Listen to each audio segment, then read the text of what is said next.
Yo, halo guys, balik lagi sama gue di channel Bramatin dan salam profit. Oke guys, jadi pada kesempatan kali ini gue mau ngebahas tentang pergerakan Bitcoin terbaru ETH dan BNB. Ya, tapi intermezzo sedikit, kemarin itu ada yang komen ya teman-teman. Jadi saya pengen bahas, kemarin ada yang komen, aduh bro, lu lucu banget gitu ya kan. Itu sekarang dari mana pola head and shouldernya? Ya, ada yang komen gitu ya. Saya ini ngebahas ya teman-teman ya, saya jelasin lebih awal ya.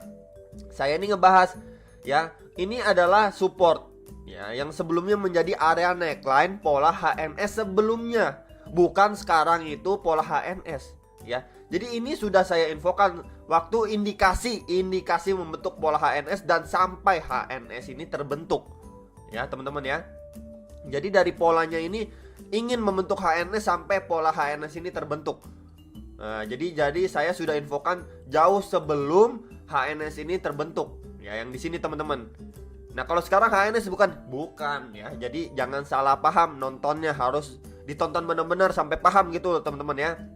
Ini kan pola sebelumnya. Pola sekarang kan beda gitu kan teman-teman ya. Jadi itu disclaimernya ya. Jadi ada aja komen tuh aneh-aneh gitu kan. Ya. Oke, jadi ini sama seperti skenario yang sebelumnya teman-teman. Ternyata skenario kita ya, atau saya untuk yang saya infokan ke kalian itu masuk ya setelah dia pola HNS ya, memang mendukung dari ABC correction, tapi tidak langsung ke A, B, C, enggak. Tapi dia di sini ada struggling dulu naik turunnya. Dan di sini ada saya garis warna putih juga teman-teman. Ini saya tebelin. Nah ya teman-teman, ini udah saya tebelin yang ini ya. Jadi kemarin itu udah saya infokan untuk turun, kemudian mantul, turun lagi, mantul dulu ke arah sini ya teman-teman. Karena di sini adalah tahanan yang cukup kuat, yang dimana menjadi bagian left dan right shoulder pola HNS sebelumnya ya. Nah di sini dia udah mencoba melewati, nggak kuat, akhirnya retest, nggak kuat lagi, reject. Nah jadi memang skenario nya masuk ya, overall ya teman-teman. Ini turun, naik, turun, naik, turun. Nah ya, jadi ini skenario selanjutnya ini memang OTW di area sekitar sini teman-teman. Ya, jadi ini gambarnya tidak saya ubah, tidak saya apa-apain. Itu sekitaran berapa bro? Kisaran 46.300 sampai kisaran 46.600-an dolar teman-teman ya.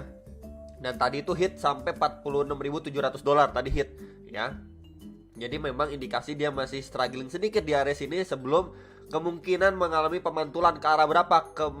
Pemantulan ke arah sekitaran 48.000 dolaran. Sekitar area sini teman-teman. Baru ketika dia tidak kuat nembus ya untuk menuju resist selanjutnya, ya dia OTW short lagi. Short lagi kemana? Pasti ke sekitar 46.400 sampai 46.600-an dolar ini.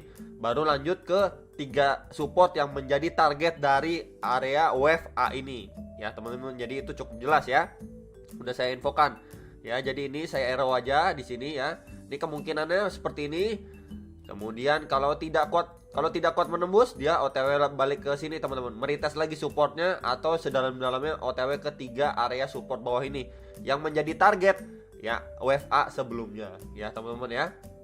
Jadi itu yang bisa saya infokan teman-teman. Jadi antara 3 support inilah kisaran 43.900 dolar sampai 44.900 dolar antara 3 support ini. Ya, baru nanti indikasi apa teman-teman? Indikasi untuk mengalami pemantulan ke arah atau target dari wave B. Wave B itu kisaran berapa ya? Kisarannya 48.000 dolar sampai kisaran 49.200 dolar teman-teman. Ya, di antara dua resisten ini ya, ketika dia tidak kuat mantul lebih tinggi lagi dari wave B-nya ya OTW short lagi teman-teman. Nah, short ke area titik C ini. Ya, jadi memang untuk targetnya itu di wave C ini untuk September itu masih able banget ya, untuk sekitaran 40.000 dolar sampai 43.000 dolar. Ya, teman-teman, jadi menurut saya masih oke. Maksudnya bukan masih oke sih. Maksudnya masih logis untuk digapai gitu loh teman-teman ya. Kalau tercapai gitu ya. Jadi mungkin aja analisis saya salah, cuman saya berbagi informasi berdasarkan analisa saya yang belum tentu benar ya. Kalian bisa dior kembali, cari atau analisa kembali sendiri ya teman-teman. Jadi ini untuk lebih berhati-hati ya. Oke teman-teman. Lalu kita lihat Bitcoin dominance juga turun ya. Kita bisa lihat beberapa tahanan di bawahnya ini teman-teman, ada di sekitar angka 42, 41 dan di angka 39 sampai 40 ini ya. Jadi ini menjadi area beberapa support untuk Bitcoin dominance atau dominasi Bitcoin ya. Oke. Kemudian kita lihat dari price action Bitcoin versi rupiah dari Indodax ya teman-teman ya. Jadi memang kemarin saya sudah info dia ini kemungkinan besar koreksi ya, terdekatnya itu menyentuh atau retest MA 100 atau garis warna ungu ini. Di bawahnya lagi memang di sebelumnya ini menjadi area resisten di sini ya. Sebelumnya resisten. Ini saya gedein dulu teman-teman ya. Sebelumnya di sini itu menjadi resisten dan di sini menjadi support baru. Ya, teman-teman di sini aja menjadi resisten, di sini menjadi support baru sekitaran 678 sampai 680 jutaan. Ya, kemungkinan di area situ semoga bisa berhasil mengalami pemantulan. Ya, jika dia masih lanjut short sedalam-dalamnya pasti meretest untuk MA 200-nya atau sekitaran 648 650 jutaan. Ya, kisaran itu teman-teman ya. Jadi ini saya tandain aja dulu untuk kisaran next istilahnya koreksinya. Nah, ini nextnya dan yang terdekatnya di area-area sini teman-teman.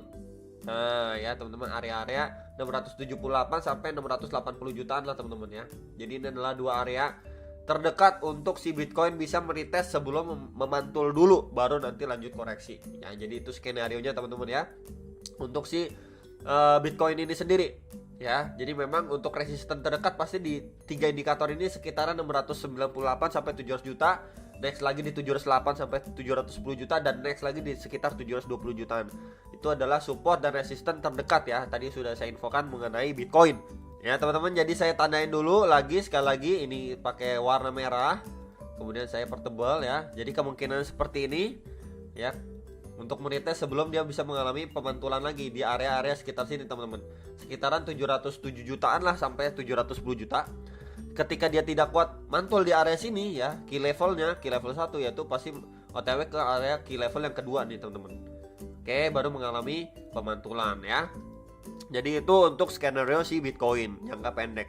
Kita cek untuk si BNB ya teman-teman ya. BNB oke, dia sudah nggak kuat juga ya.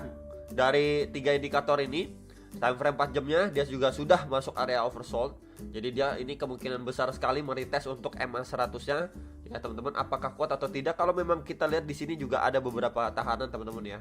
Nah, di sini ya. Tuh ya teman-teman ya. Yang indikasinya semoga dia kuat mantul. Kalau mantul ke area berapa nih bro? Ya, ketika dia sudah meretest dan mantul maksudnya seperti ini ya teman-teman ya. Ke area berapa ya teman-teman, pasti terdekatnya di sekitar sini teman-teman. Nah, itu sekitaran 6,8 sampai 6,9 jutaan. Next lagi di area berapa bro? Ya, next lagi di area sekitar sini teman-teman, di sekitar 7 juta sampai 7 juta 100-an. Dan next lagi di swing high-nya itu ya terakhir itu sekitaran 7,3 sampai 7,4 jutaan. Ya, jadi itu adalah support dan resistance terdekat. Ya, jadi ini area key levelnya yang terdekat itu kisaran berapa? Kisaran 6,4 jutaan sampai 6,5 jutaan. Ya, teman-teman, ini adalah key level 1 ya. Lalu untuk kedua ini ada tahanan juga di sini teman-teman, area sekitar sini itu sekitaran 6 juta sampai 6 juta 100 ya. Dan bawahnya lagi di sini juga ada yang namanya MA 200-nya dan di sini juga ada beberapa support juga tahanan di sini. Itu kisaran berapa? Kisaran 5,6 sampai 5,8 jutaan untuk si BNB ya. Jadi ini ada key level 1 2 3 dan ini ada beberapa resisten atasnya dari si BNB ini sendiri ya. Sampai ke swing high-nya itu sekitar 7,3 sampai 7,4 jutaan teman-teman. Oke, jadi itu untuk si BNB. Kita cek untuk ETH teman-teman, ETH. Oke, dia lagi meretest untuk EMA 21, 34 dan EMA 50-nya di sini teman-teman. Ya, tadi udah meretest dan akhirnya mantul sedikit. Ya, dia juga ini sudah berpotongan dan mau indikasi dead cross ya, time frame 4 jamnya. Jadi indikasi kalau dia koreksi lanjut koreksi kemana terdekat gitu kan pertanyaannya. Ya pasti ke MA 100 ya, atau garis warna ungu ini. Itu sekitaran 46 jutaan guys. Ya, sekitar 46 jutaan. Terakhir itu si Ethereum sampai sekitar semalam ini 48 juta 200-an teman-teman. Wede ya. Akhirnya setelah sekian lama teman-teman ya, sekian lama struggling di area sini ya, akhirnya dia mampu mantul ke bagian atasnya guys. Ya guys ya, akhirnya dia koreksi kembali nih. Ya, dia bakalan besar kemungkinannya untuk OTW ke MA 100 atau sekitar 46 jutaan. Ya, ini saya garisin aja di sekitar sini teman-teman. Nah, karena memang di area sini itu menjadi beberapa kali dia mampu memantul gitu lah teman-teman ya, mampu bertahan di area sini. Oke, lalu yang nanyain bawahnya lagi tuh kisaran berapa bro? Ini ya teman-teman, kisaran 44 jutaan. Ya teman-teman, kisar-kisar 44 jutaan sampai sekitar 45 juta. Jadi itu adalah support dan resistance terdekat untuk si ETH teman-teman, dan lebih bawahnya lagi pasti ada MA 200-nya di sini.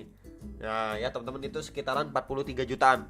ya. Jadi itu aja teman-teman yang bisa saya infokan mengenai ETH, BNB, pergerakan Bitcoin ya teman-teman. Semoga bisa membantu kalian. Balik lagi Dior kembali, bisa saja saya salah dalam menganalisa ya teman-teman ya. Itu aja, semoga bisa bermanfaat dan membantu kalian buat yang bingung untuk lanjutan versi analisa Bitcoin saya dari beberapa video yang sebelumnya sudah saya upload mengenai Bitcoin ya. Itu aja dan sampai jumpa untuk next video. Salam profit.